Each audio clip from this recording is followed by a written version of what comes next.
First dish, eggplant. Who loves eggplant? Like two people love it. No, no.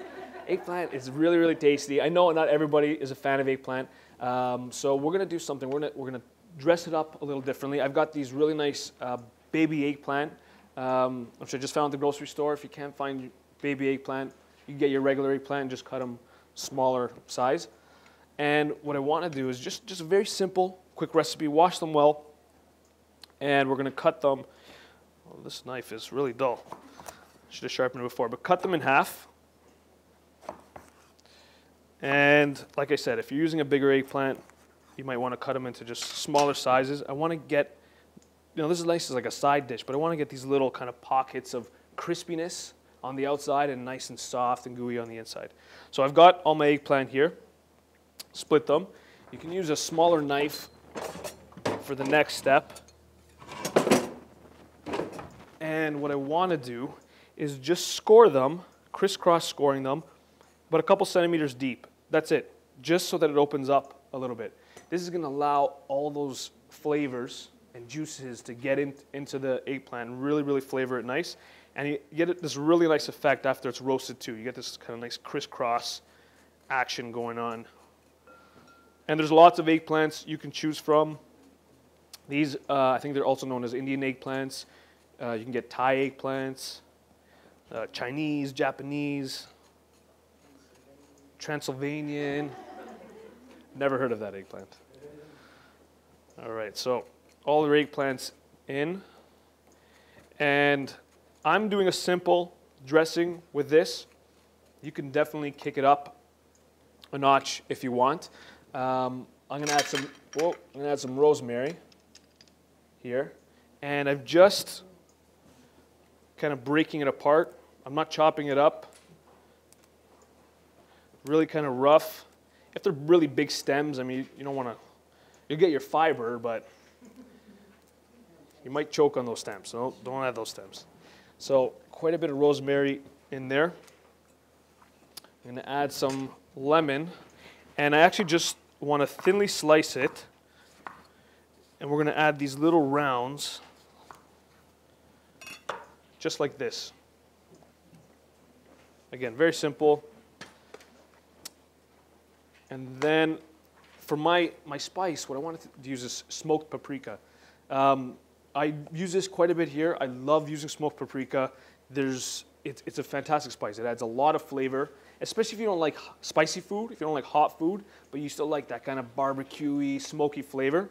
This stuff is incredible. It's not spicy. You can actually get the sweet version. They have a spicy version, but even the spicy version is really not spicy. It's just a little more intense. It is cheap. Most grocery stores sell it now. You can get a tin like this. I think I paid like $3, $4. It lasts, keep it closed in a dark, cool area. It lasts forever.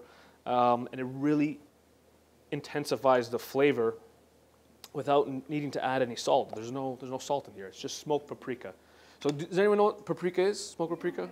From the peppers, yeah, they dry them, and then these ones are smoked and then ground up. Hungarian peppers. Sorry, my mistake. Hungarian peppers. It's a good point, though. That's a really good point. So smoked paprika goes in. Just a pinch of salt. I don't need much salt here. When you're looking after your heart, you definitely want to watch out for the sodium. A question, does anyone know what has higher sodium? Table salt or organic pink Himalayan salt? Same, yes. I'm sure you all knew that. Trying to confuse a trick question. Sodium is sodium, salt is salt. Or sorry, salt and salt it's pretty much the same sodium. The difference is, and don't be sold on all these colors. You might get some different flavors and some different minerality maybe, but when you're looking at comparing sodium, it's pretty much even across the board. So don't think you can add an extra handful of pink salt because it's fancy. It's the same stuff. So just a little bit of salt. We have our smoked paprika. We're going to add a little bit of our healthy fat here, just a little bit of olive oil.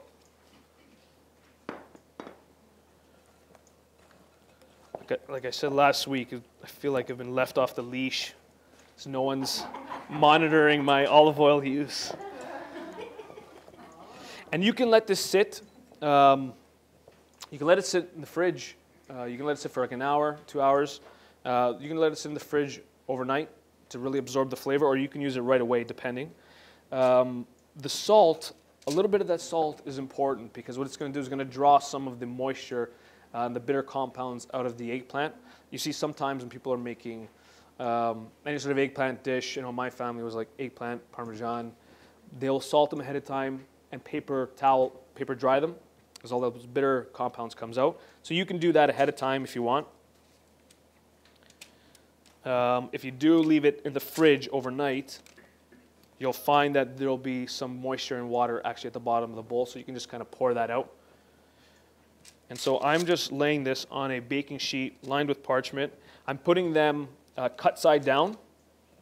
I want the skins on the top to get really nice and crispy first, and then maybe at the end, like the last 5-10 minutes, I'll flip them and then just continue roasting. And that's it. It's all you got to do. I think the hardest part is washing your hands after. That's it. That's going to go into the oven. We have our oven at, I put it on there for 400. 400, you might want to make a note. If you're not in the kitchen watching the whole time, maybe go 375. 400 crisped it up pretty quick.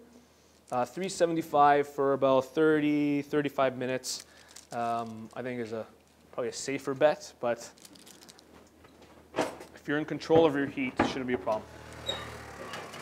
So that is going to go in.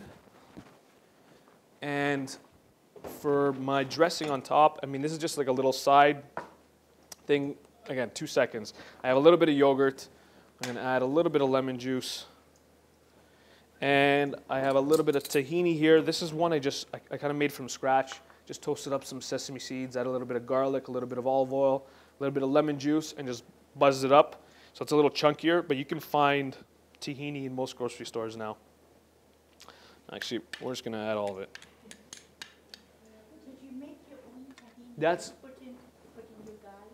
Yes, so I put in the sesame seeds, which I toasted ahead of time. You want to toast them ahead of time, get those oils out of there, and it's a little easier to blend. A little bit of lemon juice and olive oil. That's all I added. That's it. So we're going to stir it into our yogurt. And I mean, this little simple trick, and this is nice on any sort of grilled vegetables, pitas. It's a nice little dressing. So yogurt, I added my lemon juice. That's it. And so after 30 minutes, you have these eggplants, which are beautiful, caramelized, crispy, soft on the inside. Those lemons have kind of crisped up a little bit. You don't want to eat the lemons, probably don't taste good, but the rosemary itself is actually delicious. It's almost like rosemary chips. Crispy sprigs of rosemary with a little bit of that smoky paprika.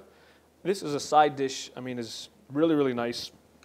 You can add, some of that yogurt on the side, but that's it. Very simple dish, tasty, big flavor, and healthy for you. So that's how we're starting off our Valentine's Day. You can actually add, I have some pine nuts here. I forgot about the pine nuts. You can add some toasted pine nuts on top to give it a little bit more crunch. And that's it.